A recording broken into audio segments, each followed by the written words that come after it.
¿Qué tal? ¿Cómo estás? Hoy toca hablar de un tema que es muy importante y que es crucial para nuestro país, la democracia y, por supuesto, los delitos contra la democracia electoral, es decir, los delitos electorales. ¿Alguna vez has escuchado que alguien compró votos o que usaron recursos públicos para una campaña o que les ofrecieron un pago para ir a votar por un partido político?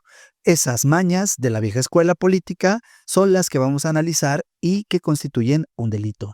Imagina que la democracia es como un juego de mesa. Todos tenemos que seguir las reglas para que sea justo y correcto. Pero, ¿qué pasa si alguien hace trampa? Pues se echa a perder el juego para todos. Los delitos electorales son precisamente eso, trampas que algunos hacen para ganar a la mala sin respetar las reglas y, lo que es peor, sin respetar la voluntad del pueblo. En pocas palabras, los delitos electorales son todas esas acciones chuecas que se hacen para alterar, obstaculizar o influir de manera ilegal en un proceso electoral, desde comprar votos hasta usar dinero del gobierno para hacer campaña, pasando por amenazar a la gente para que vote por cierto candidato.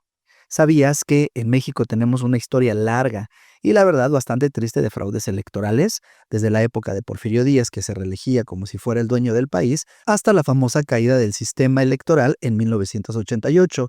Es decir, que la cultura de los delitos electorales ha estado presente y no ha sido tan fácil quitarla de nuestro país. Afortunadamente, con los años y con la creación de las instituciones como el INE, antes IFE, Instituto Nacional Electoral, y la FEPADE, Fiscalía Especializada para la Atención de Delitos Electorales, se ha ido avanzando en la lucha contra estas prácticas. Ahora te comparto una explicación más amplia del tema. Los elementos del tipo penal, para que haya un delito electoral, generalmente se necesita que exista una conducta prohibida por la ley.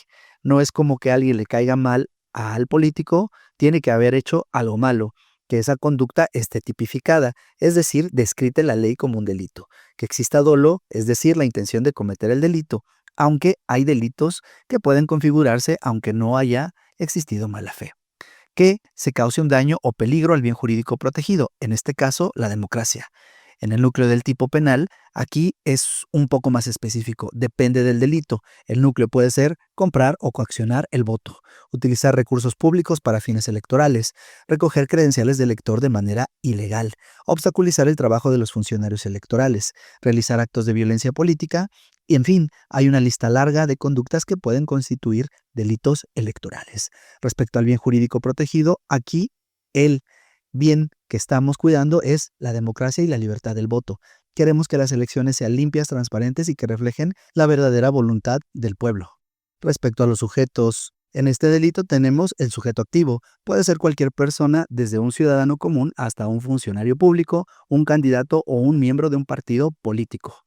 Respecto al sujeto pasivo, en este caso somos todos nosotros, la sociedad, porque nos afecta que las elecciones sean antidemocráticas. La culpabilidad, como la mayoría de estos delitos son dolosos, es decir, se cometen con la intención de hacer trampa. En los requisitos de procedencia, normalmente estos delitos se persiguen de oficio, lo que significa que las autoridades pueden investigarlos sin necesidad de interponer una denuncia, aunque en algunos casos sí se necesita una querella. Respecto al nexo causal, tiene que haber una relación directa entre la conducta del delincuente y el daño a la democracia. Por ejemplo, si alguien compra votos, tiene que demostrarse que esos votos comprados afectaron el resultado final de la elección. En cuanto a la reprochabilidad, estos delitos son muy mal vistos por la sociedad porque atentan contra la base misma de la democracia. Son como burlarse de la voluntad del pueblo. Respecto a las atenuantes, pueden existir circunstancias que disminuyen la pena, como el que el delincuente se arrepienta y coopere con las autoridades. Respecto a las agravantes, la pena puede ser mayor si el delito lo comete un funcionario público, si se usa violencia o si se afecta a un gran número de personas. En cuanto a las excluyentes, en estos casos puede haber algunas causas que justifiquen la conducta y que eviten la pena, como la legítima defensa.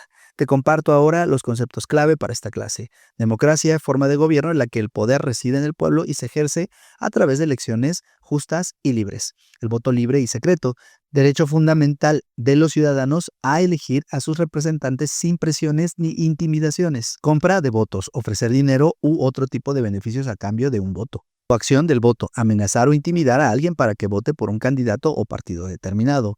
Peculado electoral, utilizar recursos públicos para fines electorales.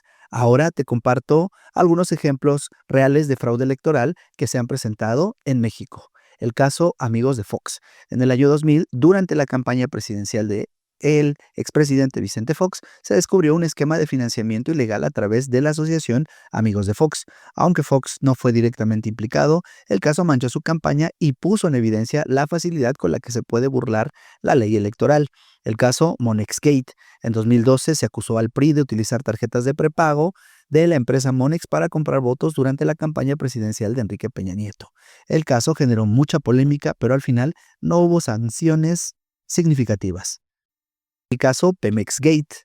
En 2000 se acusó al sindicato de Pemex de desviar recursos de la empresa para apoyar la campaña presidencial del candidato del PRI, Francisco Labastida. El caso fue un escándalo. El caso Odebrecht, aunque no fue estrictamente un delito electoral, sí involucró financiamiento ilegal de campañas políticas en México. La empresa brasileña Odebrecht admitió haber pagado sobornos a funcionarios mexicanos a cambio de contratos de obra pública y parte de ese dinero se habría utilizado para financiar campañas electorales. El caso de algunos gobernadores han sido acusados y en algunos casos procesados por delitos electorales como el desvío de recursos públicos para campañas de coacción de voto. Algunos ejemplos: Javier Duarte en el estado de Veracruz, César Duarte en el estado de Chihuahua y Roberto Borge en el estado de Quintana Roo. Por su parte, el Código Penal Federal establece que los delitos electorales se encuentran tipificados en la Ley General en materia de delitos electorales. El artículo 7, el título 24, Delitos contra la Fe Pública, y por su parte la jurisprudencia de la Suprema Corte de Justicia de la Nación ha emitido criterios sobre los delitos electorales, estableciendo, por ejemplo, que la compra de votos es un delito grave que atenta contra la libertad del sufragio. También, en el ámbito internacional, la Corte Interamericana de Derechos Humanos ha emitido sentencias relacionadas con el derecho a elecciones libres y justas, como el caso Castañeda Gutmann contra México. Ahora te comparto otro caso real, el caso del Señor de las Ligas. ¿Te acuerdas de René Bejarano, quien se le apodó el Señor de las Ligas? En 2004 se difundieron videos en los que se le veía recibiendo fajos de billetes de un empresario.